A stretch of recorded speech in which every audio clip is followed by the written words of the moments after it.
Первый герой России – генерал-майор авиации, летчик-истребитель. Продолжать уже не стоит. Всем и так понятно, о ком идет речь. Суланбек Асканов – один из тех, о ком можно и нужно говорить. К юбилейной дате сегодня подключилась и Республиканская библиотека. В ее стенах вспоминали героя, говорили о том, как он жил и как достойно принял смерть. Про него пишут стихи, ему посвящают песни, в честь него называют улицы. Также о подвиге генерала Асканова написано много произведений. Самое известное из них – «Миг генерала Асканова». В ней автор написал о жизни и смерти героя, а слово «миг» носит два смысла. Это истребитель, которым управлял Суланбек Асканов, и то мгновение перед смертью героя, которое определило его место в истории народа.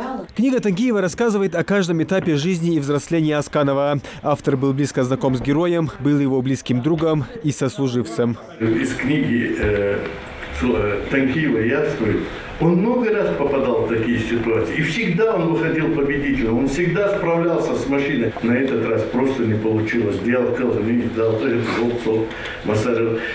Вейши лорде, камси халдяка, избаханти, дахазрвей, директунин. В школе, где учился генерал Асканов, более 20 лет назад открыт музей в память о герое. Им руководит Малика Горданова. Ей тоже есть о чем рассказать, ведь музей давно стал одним из главных мест села и республики. Там собраны документы, фотографии, личные вещи Асканова.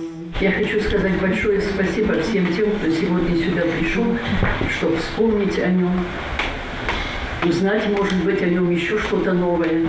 И дальше, общаясь в своей повседневной жизни с людьми, смогут донести до них то понимание подвига и тот образ Асканова, который в нашей душе живет. В музей приезжали и учащиеся Липецкой школы, чтобы узнать чуть больше о легендарном летчике. Вам, конечно, не достает своего земляка, сказали они. Но если бы он остался живых, то не нарядились бы на этот свет мы.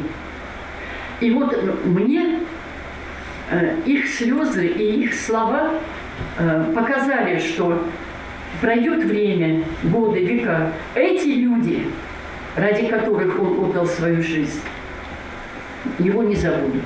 Это действительно великое событие, и мы гордимся. Очень сильно мы должны гордиться и гордимся, что Асканов принадлежит именно вот к нашему народу. Причем сам Суланбек Асканов тоже гордится, что он ингуш. Он любил, очень любил самолеты, но еще больше любил свою родину.